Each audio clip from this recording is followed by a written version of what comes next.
বন্ধুরা, আমরা অনেক সময় এটা দেখে থাকি যে আমরা আমাদের জীবনে কোনো কিছু পাওয়ার বা কোনো কিছু করার জন্য যখন সংঘর্ষ করি, সেই সময় বিভিন্ন রকমভাবে পরামর্শ দেওয়ার লোক আমাদের জীবনে চলে আসে এবং তাদের বিভিন্ন রকম কথাবার্তা শুনে আমরা আমাদের চেষ্টার পথ ভুলে যাই এবং আমরা ওই জায়গাতেই আটকে থাকি এবং বিভিন্ন মতামতের কারণে আমরা আমাদের সঠিক সিদ্ধান্ত নিতে পারি না।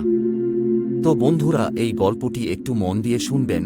এই গল্পটি শোনার পর আপনি নিজের সিদ্ধান্ত নিজেই ঠিক করবেন। তো চলুন শুরু করা যাক।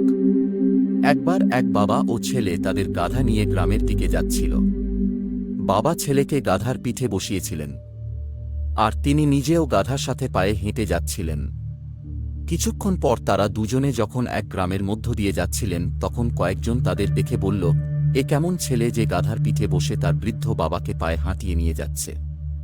লোকের কথা শুনে ছেলে গাধা থেকে নেমে গেল আর বাবাকে গাধার উপরে বসিয়ে আবার দুজনে তাদের গ্রামের দিকে হাঁটা শুরু করল।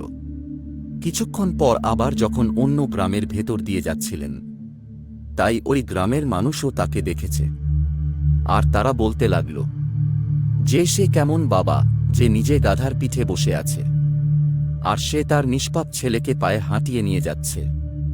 এ কথা শুনে বাবাও গাধা থেকে নেমে পড়লেন আর এখন বাবা বা ছেলে কেউই গাধার উপরে বসেনি এবং বাবা ও ছেলে দুজনেই হাঁটছিল। এরপর দুজনেই হাঁটতে হাঁটতে বনের পথে পৌঁছে গেল। আরও কিছু লোকও সেই পথ দিয়ে যাচ্ছিল।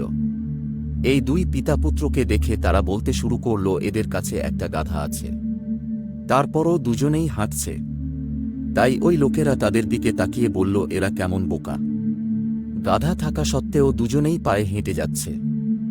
এবার লোকেদের মুখে একটা শুনে বাবা ছেলে দুজনেই সেই গাধায় চড়ে বসল এবং তারা তাদের গ্রামের দিকে হাঁটা শুরু করল। কিন্তু আবার একটু দূরে যাওয়ার পর লোকেরা যখন দেখল যে এই দুই পিতাপুত্র একসাথে গাধার উপর বসে আছে, তাই তারা বলতে লাগল, কিভাবে এই মানুষগুলো ওই দুর্বল গাধার উপর একসাথে বসে সেই গাধার প্রাণ কেড়ে নিচ্ছে। এই দুজনের মধ্যে বিন্দুমাত্র মমতা নেই। এই কথা শুনে বাবা ছেলে দুজনেই পাগল হয়ে গেল আর ওরা বুঝল, এইসব লোকের কথা শুনতে থাকলে আমরা কখনোই আমাদের গন্তব্যে পৌঁছতে পারব না। বন্ধুরা, এই গল্প থেকে আমাদের শিক্ষা নেওয়া উচিত। বলা হয় যে লোকে যা বলে তাতে কান দিও না। যত মানুষ আছে তত ঘটনা ঘটবে এবং আমরা এই পৃথিবীতে সবাইকে খুশি করতে পারি না। তাই আপনার যা ভালো মনে হয়, যার মধ্যে আপনার সুবিধা আছে, আপনার মনের ভিত্তিতে সেই বিষয়ে সঠিক সিদ্ধান্ত নিন।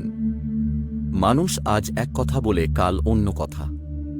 সেজন্য আমাদের নিজের কাজে মনোনিবেশ করতে হবে, মানুষের দিকে নয়। আমাদের গন্তব্যের দিকে মনোনিবেশ করুন এবং এগিয়ে যেতে থাকুন। এভাবে মানুষের কথা শুনতে থাকলে আমরা কখনোই সামনে এগোতে পারব না এবং তাদের কথাবার্তায় আটকে থাকব। বন্ধুরা, এই ছোট্ট গল্পটি আমাদের জীবনে অনেক বড় শিক্ষা দিয়ে যায়। আশা করছি গল্পটি আপনাদের ভালো লেগেছে।